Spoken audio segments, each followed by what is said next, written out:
Hello everyone. Today we'll be learning about the chapter 3, which is the concept of the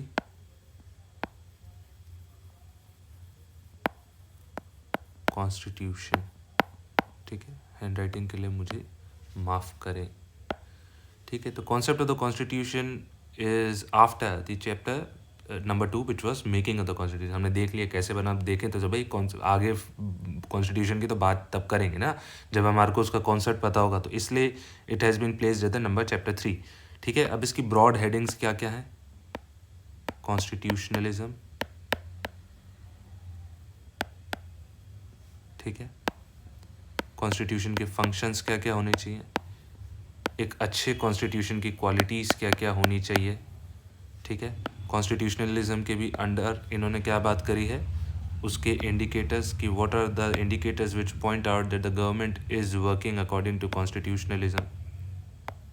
ठीक है, ठीक है, ये हो गया. और किसके बारे में बात करी गई है, क्लासिफिकेशन.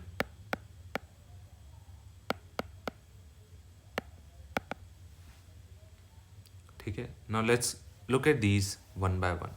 तो constitutionalism in simple words means कि the government is working within the legal limits.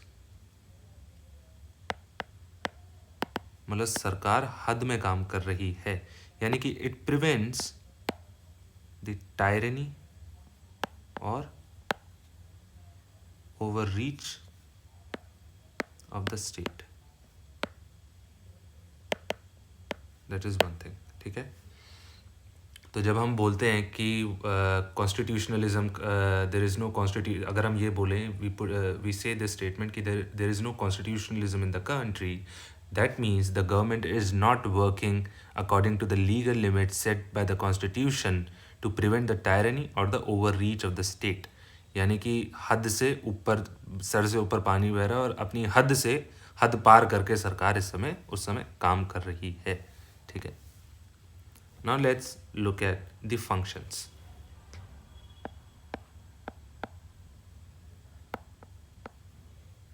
Functions क्या हो गया कि ये देश की एक नेशनल आइडेंटिटी,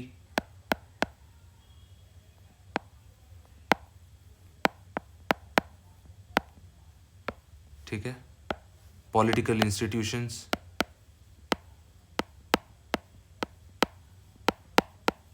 जैसे कि वेरियस कॉन्स्टिट्यूशनल बॉडीज की बात होती है.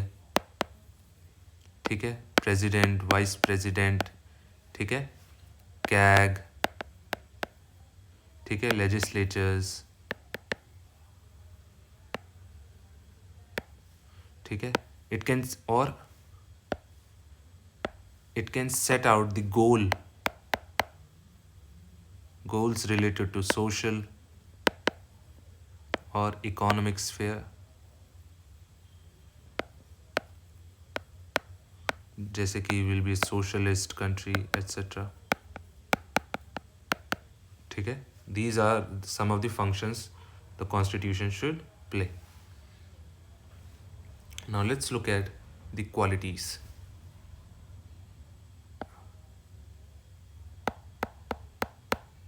ऑफ द कॉन्स्टिट्यूशन की अच्छे कॉन्स्टिट्यूशन की क्या क्या खासियत होती है.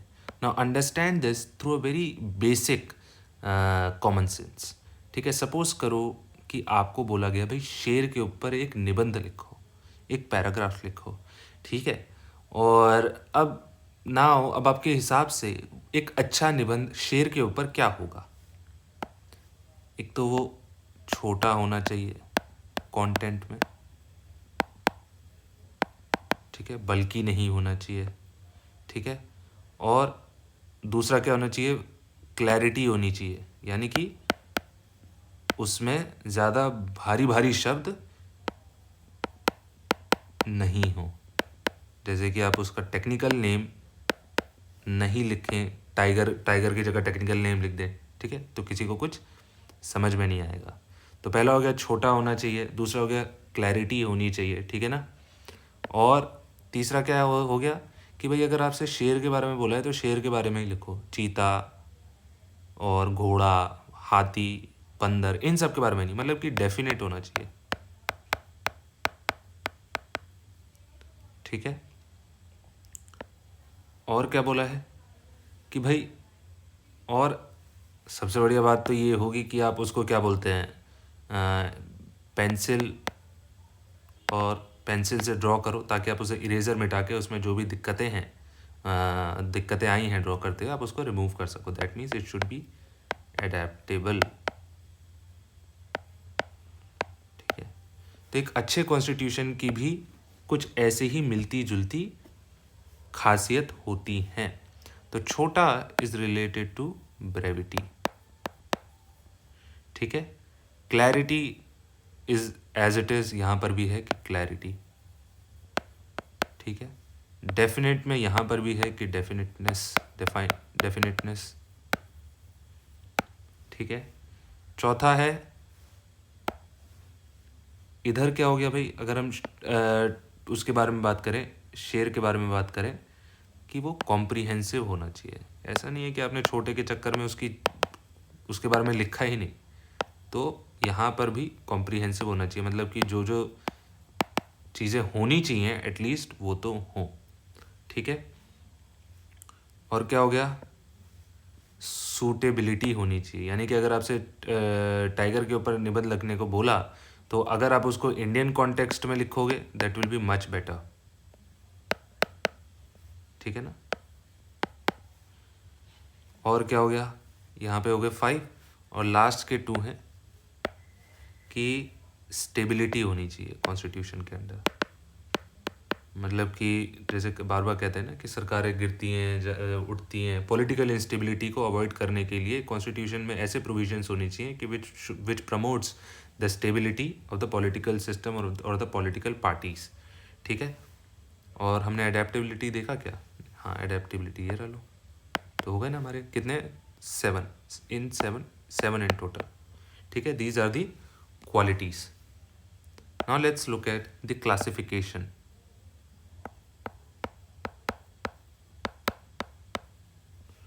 तो पहला क्लासिफिकेशन क्या है भाई, इवॉल्व्ड एंड इनेक्टेड, ठीक है। और क्या क्या है, रिटन एंड अनरिटन। इसमें काफ़ी सारे शब्द तो सेल्फ एक्सप्लेनेटरी होंगे, ठीक है, जैसे कि ये सारे ही शब्द अभी तक सेल्फ एक्सप्लेनेटरी हैं, रिजिड एंड फ्लेक्सिबल, ठीक है, federal and unitary, procedural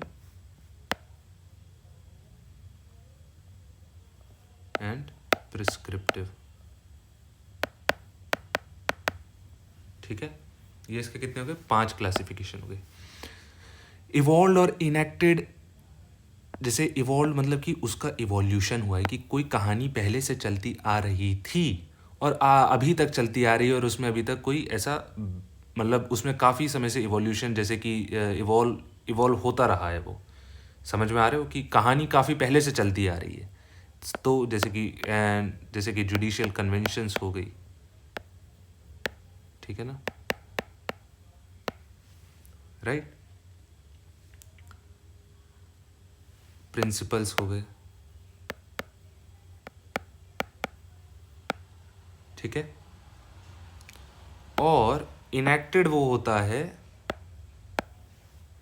enacted क्या होता है भाई, कि एक कॉन्स्टिट्यूएंट असेंबली बैठी और उसने कुछ सालों या फिर कुछ साल या फिर महीने, जैसे कि यूएस का 3-4 महीने में बन गया था, लेस देन 4 मंथ्स में, कुछ बैठी और अपना बना दिया। तो this is also known as the conventional constitution. Confuse मत हो जाना इससे, दैट इज़ डिफरेंट।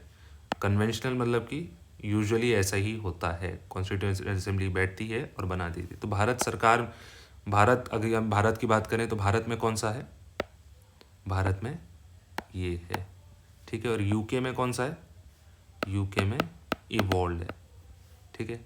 रिटर्न और unwritten is just similar, is very similar to evolve and enacted. Unwritten constitution मतलब कि जो लिखा ना गया हो, और रिटर्न मतलब कि जो भाई लिखा गया हो, जो एक कोडिफाइड फॉर्म में हो।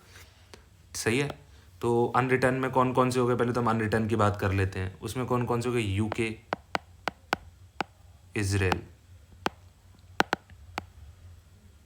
और रिटर्न में तो अपना भारत है ही, ठीक है, और यूएसए,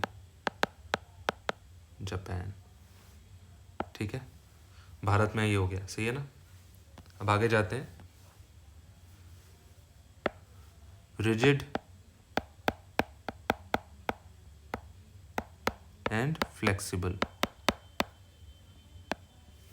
तो रिजिड एंड फ्लेक्सिबल मतलब, रिजिड मतलब पत्थर, जैसे रबड़,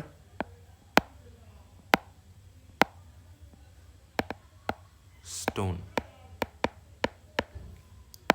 easily stretchable,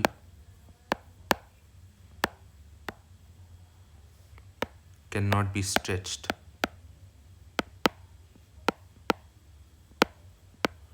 दैट मीन्स यहाँ पर अगर कॉन्स्टिट्यूशन में हम अगर अमेंडमेंट करने जाएंगे तो दैट वोंट बी ईजी। यहाँ पे क्या होगा, ईजी। भारत में क्या है, दोनों का सिंथेसिस है, नाइदर टू रिजिड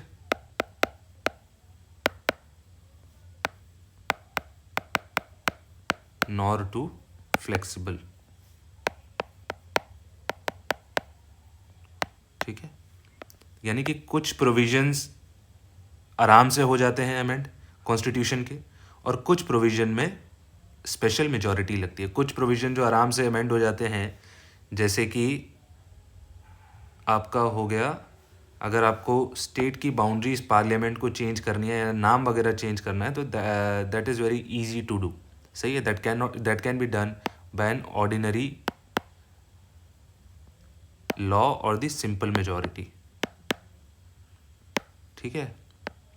वहीं पे अगर आपको ऑल इंडिया सर्विसेज क्रिएट करनी हो, ठीक है, या फिर कोई ऐसा कानून बनाओ which affects which affects the federal nature of the India, ठीक है, या फिर which affect states in general, तो आपके लिए उसमें स्पेशल मेजॉरिटी लगती है, ठीक है। स्पेशल मेजॉरिटी भी आगे हम देखेंगे कि दो तरीके की होती है, जिसमें एक होती है कि 50% स्टेट्स का रेटिफिकेशन नेसेसरी होता है, एक में नहीं होता है, ठीक है।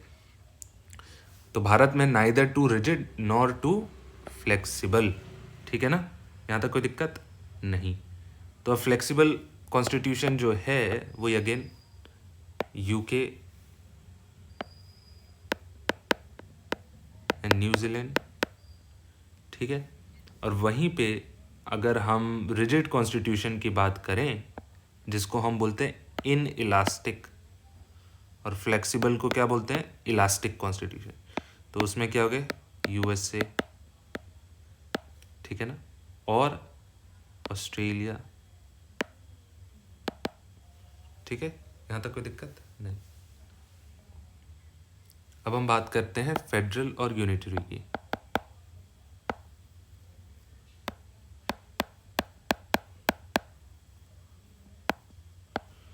देखो, यूनिटरी शब्द बना है यूनिट से, यूनिट मीन्स वन। इसके अंदर जो सारी पावर जाती है ना, सपोज करो दिस इज द सेंटर और यहाँ पे डिफरेंट डिफरेंट स्टेट्स हैं, ठीक है ना। तो यूनिटरी में क्या होगा कि सारी पावर सेंटर पे जा रही है, यूनिट, सिंगल, सेंटर, ठीक है ना।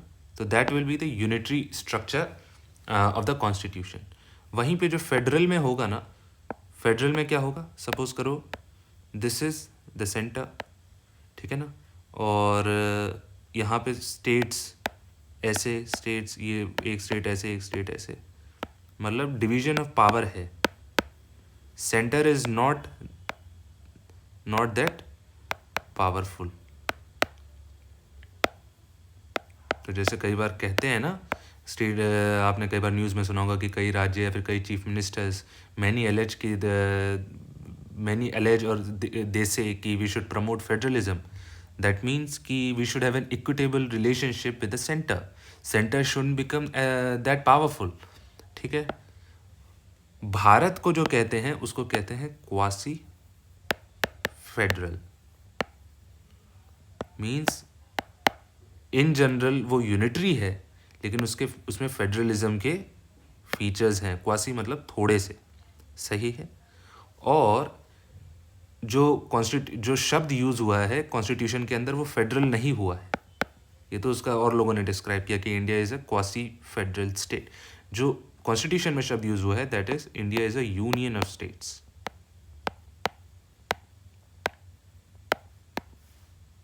ठीक है, अब इधर दो बातें हैं। एक कि जो स्टेट्स हैं, इट डिटरमाइंस कि states do not have the right to secede, मतलब अलग नहीं हो सकते। ठीक है, और क्या है, और ये है कि India is a federal state not by the agreement between states.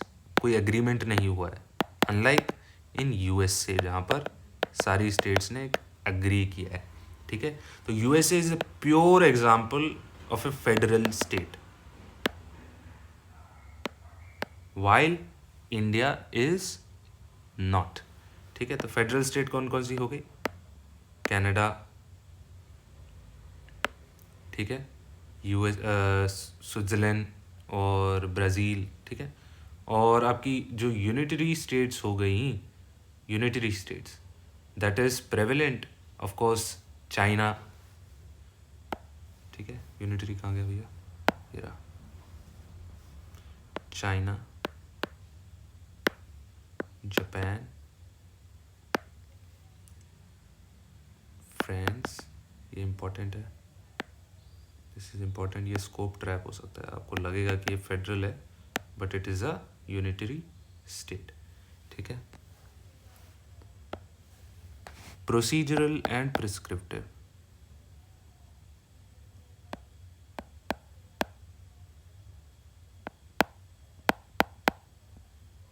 तो प्रोसीजरल एंड प्रिस्क्रिप्टिव मतलब कि प्रोसीजर मतलब कि सिर्फ प्रोसीजर्स बताते हैं कि ऐसे अच्छा है सर, वो लेजिस्लेचर ऐसे होगा, एडमिनिस्ट्रेशन ऐसे होगा। ठीक है, सिंपली प्रोसीजर कि कैसे क्या की चीज़ करनी है। अगर आपको ये चीज़ अमेंड करनी है तो this should be the required, this is the required majority. ठीक है, प्रोसीजर शब्द से पता चल रहा है कि प्रोसीजर लेट डाउन कर रहा है। वहीं पे प्रिस्क्रिप्टिव मतलब कि प्रोसीजर तो बता ही रहा है प्लस प्रिस्क्राइब भी कर रहा है। प्रिस्क्राइब मतलब कि बता सकता है कि हमारे गोल्स क्या हैं, हमारे इकोनॉमिक गोल्स क्या हैं, हम जो स्टेट होनी चाहिए that should work on these ideals, justice, equality etcetera. ठीक है, यहाँ तक कोई दिक्कत नहीं। अब पढ़ते हैं हम आगे। तो अगर सपोज करो कि मैं आपसे पूछूं, सवाल आ सकता है कि what are the indicators which suggest that the government is working within the legal limits और से constitutionalism। ठीक है, पहला क्या है? Popular sovereignty.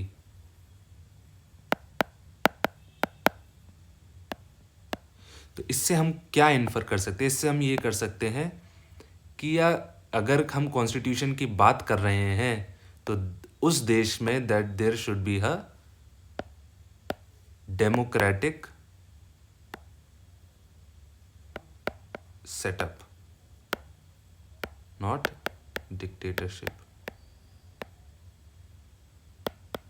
ठीक है, number 1। Number 2, rule of law of course. ठीक है, तीसरा यही है, डेमोक्रेटिक गवर्नमेंट। ठीक है, चौथा क्या है? Separation of powers. ये क्यों है भाई? It keeps the checks and balances. एक एग्जीक्यूटिव और लेजिस्लेचर पे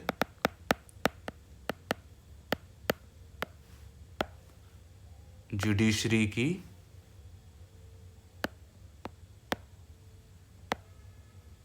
नज़र रहती है। ठीक है। और क्या है, सिविलियन, मिलिट्री का civilian control,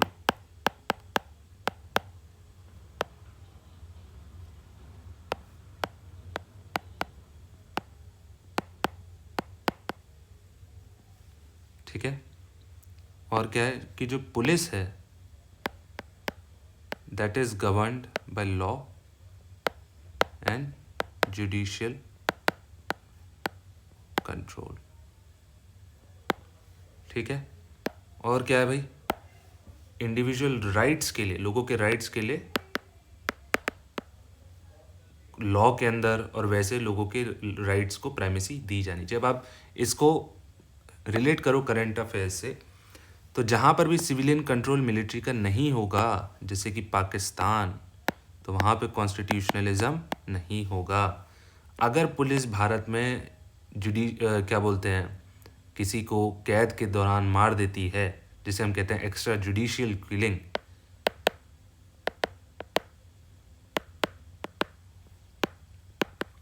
that means that state is that's, उस स्टेट के अंदर जो कॉन्स्टिट्यूशनलिज्म है वो कमज़ोर हो गया है। अब आजकल एक नया ट्रेंड चला है राइट विंग उसके अंदर कि भाई जुडिशरी को इंडिपेंडेंट मत दो, हम अपॉइंट करेंगे, ठीक है। तो अगर किसी भी देश में इंडिपेंडेंट जुडिशरी नहीं है, फिर इंडिपेंडेंट जुडिशरी की इंडिपेंडेंस पे कोई खतरा आता है, तो वहाँ पर कॉन्स्टिट्यूशनलिज्म कम होता है, ठीक है ना। जैसे कि अभी इजराइल में भी चल रहा था, और because it makes sure that separation of power actually works and there is a check and balances on the actions of the executive and the laws which the legislature enacts, ठीक है। और ठीक है, और सपोज करो, और इसके अंदर भी अगर हम देख लें पॉपुलर सॉवरेंटी, तो अभी इलेक्टोरल बॉन्ड स्कैम हुआ था।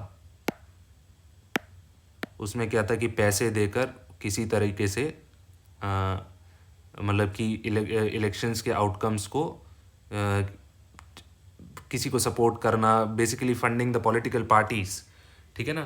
तो it in a way affects the popular sovereignty, ठीक है ना। कहीं पे इलेक्टोरल फ्रॉड हो गया, ठीक है, या फिर डिक्टेटरशिप भी, मतलब कहीं पे इलेक्टोरल फ्रॉड हो गया, तो वहाँ पर भी वी कैन से कि in a way indirectly popular sovereignty gets affected, ठीक है। So that's it with this video, take care of yourself.